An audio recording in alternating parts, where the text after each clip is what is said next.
very first school we went into a classroom with, I think they're 6 or 7 year olds, and Mm-hmm.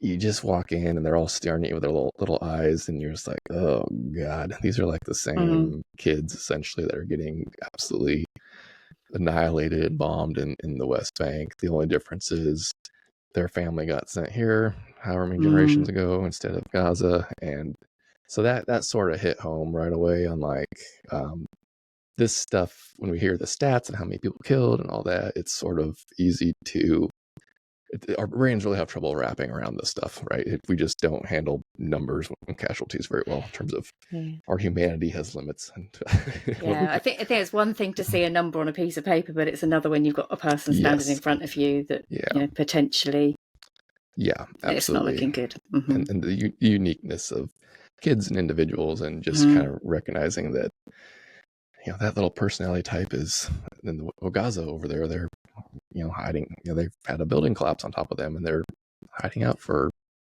2 days hoping someone will find them, and that sort of thing. So yeah, so that hit hard. I'm usually kind of a cold-hearted man. I feel like I've gotten too accustomed to this stuff, but my eyes were like swelling, and I kept it Mm-hmm. back. But that was the first time I've like almost cried in front of kids or refugees or anyone I've been in direct contact with. But it bothered me a lot, and particularly just the role the U.S. has played in this. Right, the fact that Mm-hmm. my government, in a way, very unrepresentative of the people of America.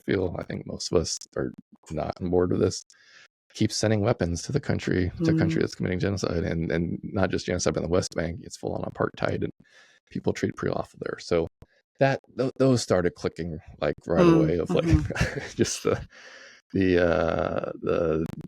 part bothered me a lot for Imagine sure. the possibly guilt, maybe, because as you say, you're from a country For that's sure. effectively It's funny you handing the say bombs guilt over. too, because I asked the UNRWA folks I was like, is it okay if I apologize to them and let them know I'm really feel bad for what my government's doing? It's not reflective of the U.S. population. And he was like, no, don't even bring it up. Like, they just don't want to think about it at all. Like, you just kind of want to not bring up the topic at all.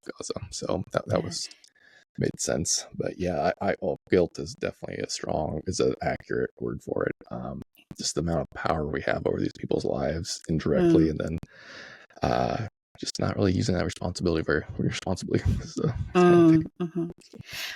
I mean, I don't know whether this would be something. I mean, did you get any sort of sense of how the children felt about it, or how aware they were of anything? I mean, I know my little people at home, blissfully unaware of most things, but living in a situation like that, possibly quite different.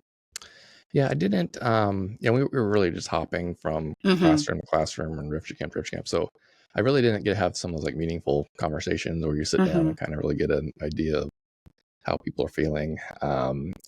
Without question, they know they are treated a lot different, or they know they're treated poorly there, I think. And you can't be there without figuring out between the checkpoints. And that school and every school I visited in the West Bank had been regularly tear gassed by the Israeli soldiers. They would come in for whatever reason. Maybe it was a real reason, maybe it was a made up reason. And, they'll see a group of people out on the playground or whatever and start throwing tear gas in and go in and pull people out. And it's just a mess. Like I didn't realize how common it was. You kind of, see stuff in the news here and there, but it's like, it's kind of pushing some of the folks like, so, you mean like this happens once a year or something? No, it's pretty much weekly. Like, it's just, so it's just, I